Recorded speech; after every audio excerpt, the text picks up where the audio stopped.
Well, I guess we'll get on to the next episode if y'all ready. Let's do it, Tyler. All right. Let's do Frieren episode 16 called Long Lived Friends. During this episode, Frieren decides to visit an old friend of hers and wants to stay a while. We also get to watch our adventurers do a couple of errands while searching for Sign's long lost friend.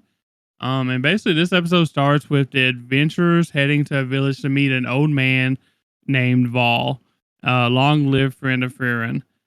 We also learned that he's a dwarf, and apparently dwarfs live for hundreds of years, not thousands like elves. Which I think we've kind of known something about that. We've heard Eisen mention it a few times. But what was everyone's like initial thoughts about Vol, the old man? He's a crusty ass old dude. Damn. But he got me thinking that Eisen here is full of a bunch of bullshit because he keeps saying he's old and he's whatever. And Vol is easily like 200 years older than him. So Eisen is he's just lying to stay retired. I think that's the case too. But I think there's something about like dwarves and their mortality because Frieren said like the last time that she visited him, Vol said, "Oh, it's good to see you at the end of my life." And here she is showing up 80 years later, and he's still alive. So I don't know what the dwarves are really on here. Maybe they're just pessimistic. One thing I thought about him, I was like, damn, this dude looks a lot like Himmel when he was old. He really did. I knew he had something up his sleeve. Like it was just an old man sitting on a rock in like full armor with a sword. Yeah. I was like, okay, like this is just gonna be like that sneaky old man archetype, right? And he proved me right pretty quickly. Yeah, I enjoyed him seeing Stark and putting him in his place. You know, teach him a lesson when he didn't even really need to, but that was a good lesson. So. Yeah, I think if somebody would have, like an old man did that to me when I first met him, I'd be like, that fucking asshole. Yeah, 100%. You ain't have to do all that. Chill out. Just hitting you with this cane. On get in the home, old man. And also before the OP road, we also saw a flashback with Sign and his friend, and learned that he has a picture of them in his like little locket thing. Do y'all have any ideas like why they wanted to show this or why they made us a special thing about this? I mean, like at the time, I didn't really realize that they were going to go so deep and like Simon was going to go so far out of his way to be finding his friends during their adventure. We kind of saw that like later in the episode where like they're going to specific towns and things like that and stopping at specific places. I didn't think he was going to be behaving like that. So I was a little unsure about why they put that flashback in there, Yeah, I think it was just there to show how much their friendship means to each other kind of thing, Yeah, for sure.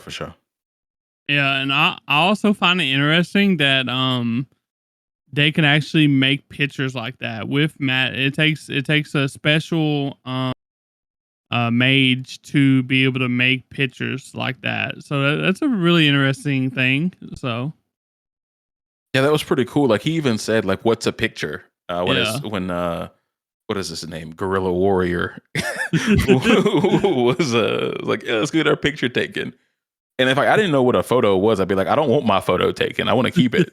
Yeah, you know what I'm saying? What did they think pictures were like? Whenever they were first invented, they thought that shit was stealing your soul. So I mean, which is fair. Yeah, definitely a very interesting thing with the whole picture thing. But then we get on to Vol. We learn that Vol has been protecting his village for hundreds of years, and no one really knows why. And at the time, did y'all have any theories on why he would actually do that? I mean, I thought he was waiting on the sun god Nika myself. But freedom. Yes. But yeah, I really just wasn't sure. I thought maybe like his family was there, or like a part of his family was there, or something like that. Yeah, I Yeah. thought it was just he had a connection to the village, which we obviously got into later in the episode. And he kind of just got cozy there, you know? I mean, he's old as dirt. Why would you want to keep adventuring, right? True. Yeah, and it turns out that Vol was actually keeping a promise to his dead wife to protect the village. So I think his dead wife, I think she was a human, not a dwarf. So obviously she didn't live as long as he did. But how did y'all feel when he said he couldn't remember what she looked like or her voice? I feel like those are like very true and relatable things. That shit broke my damn heart, dude. Yeah. It's almost like a comparison. I mean, his is just long-lived old age, but it's like when you have a loved one with Alzheimer's, or you know, when they start to lose who they are and start to forget who you are. Like that, I haven't been through that. I can't even imagine how much that would like hurt, you know? So for him to understand that he's forgetting, not because of like a debilitating disease where he can't remember anything, like he's just forgetting because he hasn't seen her or heard her voice in hundreds of years. That shit is fucking sad, dude. Yeah, no, I thought that was pretty shitty as well. I mean, I'm kind of in the same boat with like me and my grandparents. My grandparents like passed when I was like I think 3 and 4 years old. A lot of my grandparents like passed, and I don't remember their faces. If I didn't have pictures, I wouldn't be able to point them out of a crowd or walking down the street. So like I kind of felt for them there, and like you can definitely feel like guilty for it. But it's like, after time or being that young, it's like, what do you really expect from yourself? But it's sad. And it's I'm pretty sure it's also said that when a loved one dies or whatever, the first thing that's always forgotten is their voice. So, and in my experience, I find that true too. So, but so For sure. it was really this is different. Like I don't think I've ever seen this brought up in an anime before, but it's really like solid and true, so Yeah. I thought it was really good that they brought that up. Kind of was like grounded this part of the episode for me. yeah. But then after all that happens and they spend their little time with it, I think Frieren wanted to spend 10 years and Fern was like, no, we're leaving in a week. And they got going. Yeah, I would like to mention that like I thought part of this anime was going to be like ultra sad, and like Frieren was going to like waste away a good chunk of Fern's life by like staying in places for too long and not doing anything for too long. So it's good to see Fern put her foot down and be like, dude, I'm not wasting a decade of my life on this. Like, fuck off. Yeah. Well, go ahead. Oh, I was gonna say definitely on that front, and I also liked how before they left the village, Frieren and Vol were talking about Stark's, the things he's learned over the last week training under Vol, and it was cool for them to see that humans just like learn and adapt faster than anyone else. So I thought that was a really interesting thing for them to bring up too. So looks like Stark got a level up. So maybe he's not a crybaby anymore all the time. Okay. That would be interesting. But then we get on the road and we're going to I forget what they said. Some to start with an A. Do y'all remember the town's name? The place where they're going to for the mage thing, I believe, right? But that's where they're going, and then they decide to take a little side trip to visit a village that's on the way. And because Sign's still looking for his friend that he set out to find. They even stop at this town and learn that he was close to a stubborn old lady, and basically they run errands for information. We also learned that Sign is called the Goatee Priest, and his friend was the Gorilla Warrior. What y'all think about these nicknames? So I thought it was funny that Sign actually had a goatee. And I was like, but wait, like they were friends when they were kids, and like a 10-year-old doesn't have a goatee. So what fucking future sight did they have in this show? And why haven't we seen it? Who's got the magic ball, you know? Yeah, it made sense when they seen the statue though, but I was also wondering the same thing. I was like, what? How'd y'all get this name so young? So Yeah, I had no idea, and like I loved the nicknames, but they're just so outlandish. And I love that the reason that Sign's friend went with Guerrilla Warrior was so that it would be memorable. And not even 5 minutes ago, Bass said, "Oh, what's his name again? Oh, yeah, Guerrilla Warrior." So obviously, it didn't work out too well. well, he ain't done nothing to make his name stand out yet. So I mean, the name Guerrilla Warrior is enough for me, man. yeah, so speaking of Guerrilla Warrior, do y'all think that did we think tracking Guerrilla Warrior was going to be a part of the on-screen story? I did not. I thought that was just gonna come up here and there. I didn't think that they would dedicate half an episode to it like this quickly. I thought maybe like, oh, we're going on our journey, and if we find Guerrilla Warrior along the way, all good. Yeah, I was thinking it was going to be more of a coincidental reunion, not like a main plot point. And we'll get into that more in a little bit. Yeah, I also think that I kind of it kind of feels like that he may become a party member somehow. Do y'all have that feeling? That would be dope. Maybe like I don't know how he would do that, especially if he has his own party. How that would work, but maybe Well, if it's just like one or two of them, that would work just okay. Well, everybody that they talk to seems to uh um be that he's by himself. I haven't heard any mention of him with anybody else. That he just talks about the goatee priest a lot. But he always wanted to be a hero. You know, he always wanted to be the hero, and that's kind of what Frieren's party is lacking, right? Somebody that's um uh not socially awkward, somebody that's outgoing, somebody that can talk to people and get things done, uh, and also wants to be the hero. So I feel like that's a good fit. Yeah, I definitely think so. Especially when Frieren was like, "Yeah, Heiter or no Himmel or what's his name? I'm forgetting the priest's name. It's Heiter, Hider. right? Yeah, they could have talked the stubborn old lady, out of making them do chores in like half a day, and they were stuck doing chores for a couple of days. They need that apparently. Yeah, they're all a little socially awkward. The only reason I don't think he would join their party though is because the original party was 4 people, and this party is currently at 4 people, and it'd be weird writing wise to have a party of 5 unless Frieren ends up not being considered like part of the new heroes party, and Fern is taking the role of the mage, and she's just kind of like an advisor. I don't know how to put it, but you know what I'm saying. Like, it'd be weird if they were like, "Oh, let's have a party of 5. Fuck this shit." Yeah, but what if like, I mean, where is it in the rules that it has to be 4 people? You know, it can be 5. In most video games you play, the max party is 4. You gotta stub people out. I'm just going off of what I know here. But what about WoW? That's like 15 people, bro. That's a guild, though. This is kind of like a guild. Well, no, a guild's an organization. A party is you and your boys.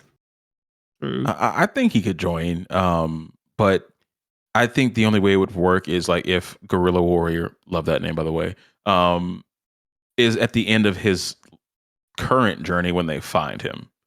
Otherwise, they're going to lose Sign because he said he's going to go with him if they find him. Yeah, what?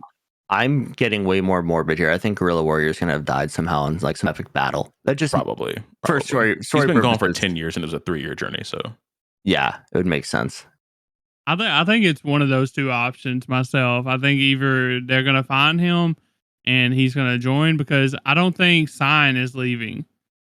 It doesn't make sense for him to leave. So it's either him not have a reason to leave because his boy is dead somewhere, or his boy joins. That's my biggest reasonings for thinking that. So what was their goal? Do y'all know their goal? Guerrilla Warriors' goal, was it to just be heroes?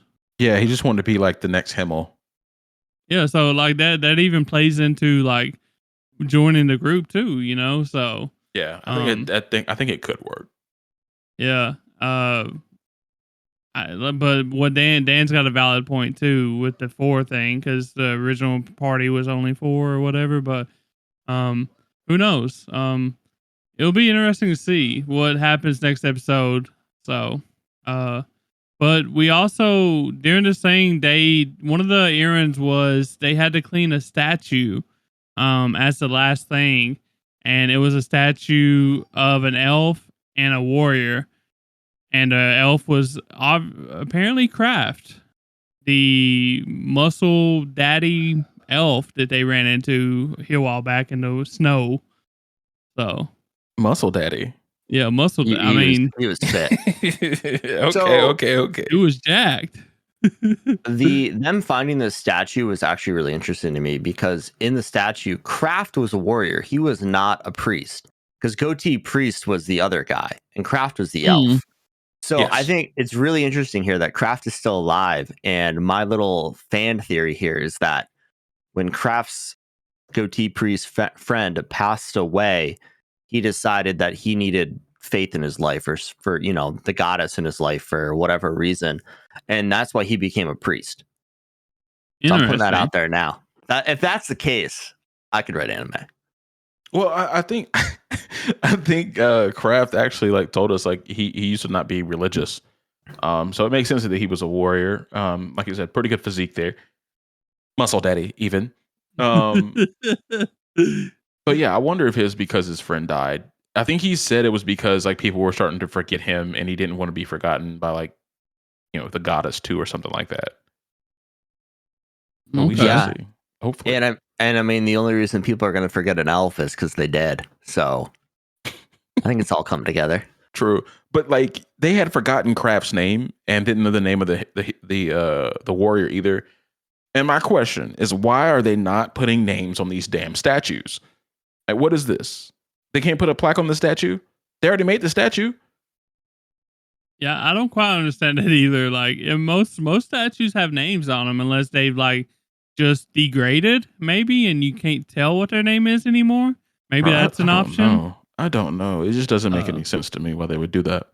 I mean, it's pretty damn tough to, if the stone statue is still standing and you carved a name in to stone, the name should still be there, you know? That's the whole point. That's what this I'm is saying. Set in stone. Yeah. If you're Yeah. gonna immortalize them, man, go ahead and immortalize them the whole way.